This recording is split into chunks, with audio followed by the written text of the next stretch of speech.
계속해서 대구 경북 소식 전해드리겠습니다.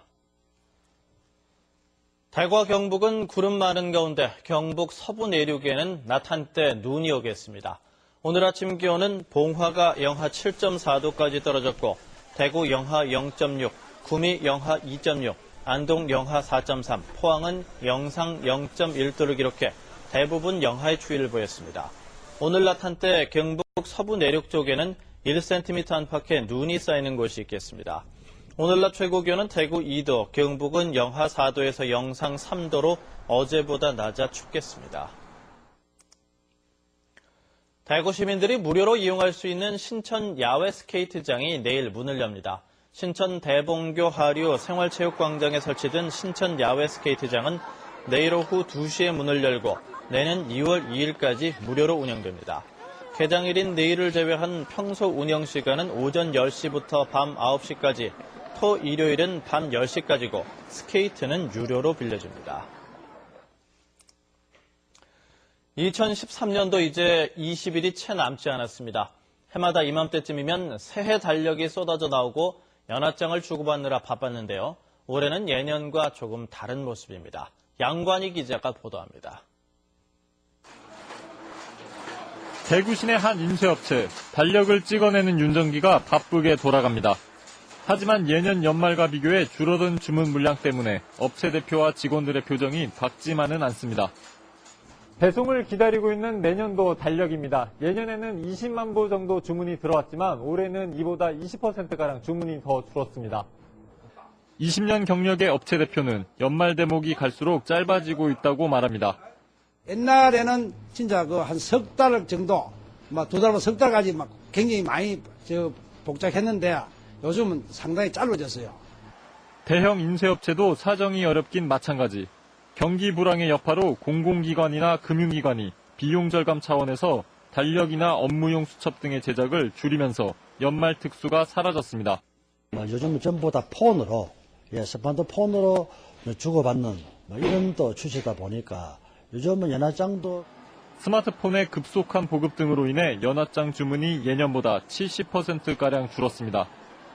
경기 침체에다 문명기기의 개발 보급이라는 두 개의 파도가 올 연말 인쇄업체의 특수 기대감을 썰물처럼 쓸어가 버렸습니다.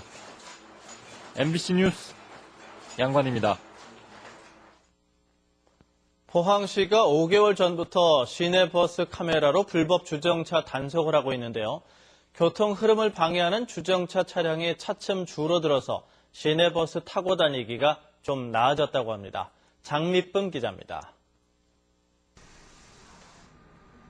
한참을 기다려도 비상등을 켠 채 자리를 비운 주인은 나타나질 않고 버스 정류장 한가운데에 차를 세웁니다. 이렇게 도로 위를 점령한 불법 주정 차량들 때문에 버스는 좀처럼 속도를 내지 못합니다. 요즘 102번 시내버스는 포항 지역을 남에서 북으로 80여 차례 가로지르며 하루 평균 60여 대의 불법 주정차 차량을 적발해냅니다. 정지한 채로 앞선 버스에 촬영된 차량이 10여 분 후 오는 다음 버스에도 찍히면 불법 주정차 차량으로 담당 공무원에게 보고됩니다. 매일 4대의 버스가 포항 지역 30여 킬로미터를 하루 종일 돌며 불법 주정차 차량을 쉼없이 촬영하는 겁니다. 기계적인 단속에 대해 시민들의 반응은 엇갈립니다. 버스가 다니면서 승객도 태우고 그다음에 자기 활동을 하면서 그다음에 단속 업무도 하는 거니까 두 가지 업무를 한꺼번에 하니까 더 효율적인 것 같아요. 일단 사람 오면은 사정을 이해할 수 있는데 차가 지나가 찍고 가면은 이해가 안 되니까 바로 돈을 내야 되니까 그런 점이 아니겠습니까? 시내버스 주정차 단속으로 배차 간격과 도착 예정 시각이 예전보다 정확해졌고 운행 시간도 10분 가까이 줄었습니다. 시내버스 주행 속도 향상과 이용객들의 안전에 많은 효과를 거두고 있습니다. 따라서 저희 시에서는 다른 노선으로 적극 확대하는 방안을 검토하고 있습니다. 신개념 단속으로 불법 주정차 차량이 줄어들면서 시내버스의 고질적 문제들도 해결될 수 있을지 기대를 모으고 있습니다. MBC 뉴스 장미쁨입니다. 대구에 도로, 철도 등 각종 기반시설을 짓는 SOC 사업 관련 예산이 복지 예산의 2배로 7대 광역시 가운데 세 번째로 많은 것으로 나타났습니다. 우리복지시민연합이 대구시의 예산을 분석한 자료에 따르면 수송교통 분야의 예산은 3조 2천억 원으로 사회복지 예산 1조 6천억 원보다 2배 많았고 7대 광역시 가운데 세 번째로 많았습니다. 시민연합은 중앙정부도 세수 부족과 복지 확대를 위해서 SOC 사업 예산을 삭감하고 있는 것과 달리 대구시는 복지보다는 개발 사업에 치중하고 있다면서 예산 부족으로 복지 확대에 난색을 표하는 것은 설득력이 떨어진다고 지적했습니다. 대구시와 산하기관, 구군 등이 전 공무원을 대상으로 시민 불편사항을 제보하도록 하고 있는 견문 정보보고 참여 건수가 늘어난 것으로 나타났습니다.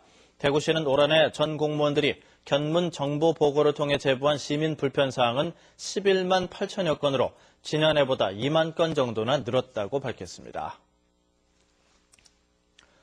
취업률이 높게 나타난 대학들이 실제 취업 유지 비율은 낮은 것으로 나타났습니다. 교육부가 지난 6월에 발표한 대구 경북 지역 주요 4년제 대학 취업률에서 경일대가 67%로 가장 높았고 다음으로 대구 가톨릭대와 대구 한의대, 대구대, 계명대, 영남대, 경북대의 순이었습니다. MBC 생활뉴스를 마칩니다. 고맙습니다.